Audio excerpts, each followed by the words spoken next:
পেনভিশন TV presents. খোলা তালাক হলে মোহর ফেরত দিতে হবে কিনা মেয়েদেরকে? ধন্যবাদ। আমরা একটু খোলা তালাকটাও বলবো। খোলা বলা হয় স্ত্রীর আবেদনে স্বামী যে তালাক দেয় সেটাকে বলা হয় খোলা তালাক। জি। আর খোলা তালাকের আলোচনা প্রসঙ্গ সূরা বাকারা আল্লাহ বলছেন ফালা জুনাহ আলাইহিমা ফিমা ইফতাদাত বিহি ফালা জুনাহ আলাইহিমা জি।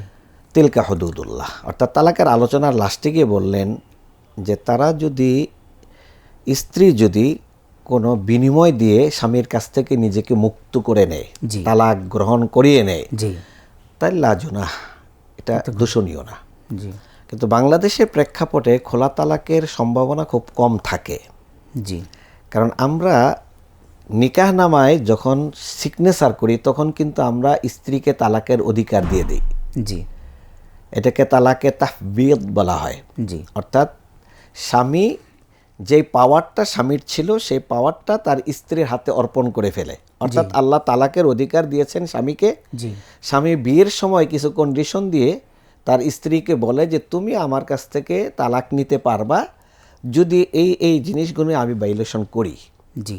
তাহলে সেই দৃষ্টিকোণ থেকে যদি স্ত্রী স্বামীর দেয়া অধিকার বলে নিজেকে তালাক নেয় তাহলে তো আর এটা খোলা হলো না, দেয়াই হলো। এটা তালাক স্বামী তাকে অর্পণ করেছে যে অধিকার, সে অধিকার বলে তালাক নিয়েছে।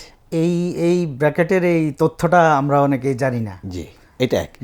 আর যদি স্ত্রী মনে করে যে না, যেহেতু দেশের আইন ইসলাম এর প্রতিনিধিত্ব করে না, সেই দৃষ্টিকোণ থেকে আমার স্বামী হয়তো এটা জানেও না যে সে নিকাহনামায় সিগনেচার করেছে, এখানে কি কি রুলসগুলো আছে, হ্যাঁ, এটা তার কন্ডিশনগুলো সম্পর্কে তার জানাও নেই।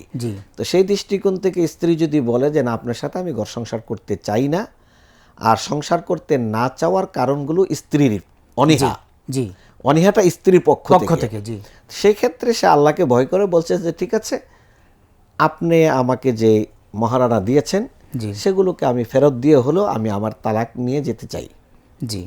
এই যদি সালিসি বোর্ডের মাধ্যমে অথবা দুইজনের কথাবার্তার মাধ্যমে এটা ফায়সালা হয় তাহলে সে খোলা তালাকে বিনিময় গ্রহণ করতে পারবে।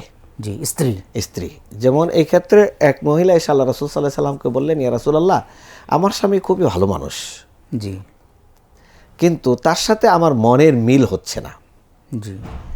তখন রাসূলুল্লাহ সাল্লাল্লাহু আলাইহি সাল্লাম বললেন, তুমি কি চাও যে তার সাথে কি সংসার কন্টিনিউ না করতে? কই, ইয়া রাসূলুল্লাহ, কারণ সংসার কন্টিনিউ করলে স্বামীর অধিকার দেওয়াটা আমার পক্ষে সম্ভব নাও হতে পারে, যার কারণে আমি গুনাহগার হতে পারি। তখন আল্লাহ রাসূল বললেন, আতুরাদ্দিন হাদিকাতাহ, অর্থাৎ তোমাকে সে মোহর হিসেবে কি দিয়েছে? একটা বাগান দিয়েছে। রাসূলুল্লাহ সাল্লাল্লাহু আলাইহি সাল্লাম সেই মহিলাকে বললেন যে তুমি তোমার স্বামীর দেয়া মোহর হিসাবে যে বাগানটি দিয়েছে সেটা কি ফিরিয়ে দিতে চাও? তখন বলল, হ্যাঁ, আমি তার বাগান ফিরিয়ে দিতে চাই, তারপরেও তার সাথে আমি সংসার কন্টিনিউ করতে চাই না। তাহলে এখান থেকে খোলা তালাকের বৈধতা পাওয়া যায়। কোরআনে কারিমের 285 নম্বর আয়াত সূরা আল বাকারায় খোলা তালাক নিয়ে আলোচনা হয়েছে। খোলা তালাক বৈধ। এক্ষেত্রে উভয় পক্ষের সম্মতিতে খোলা তালাক সংগঠিত হতে পারে।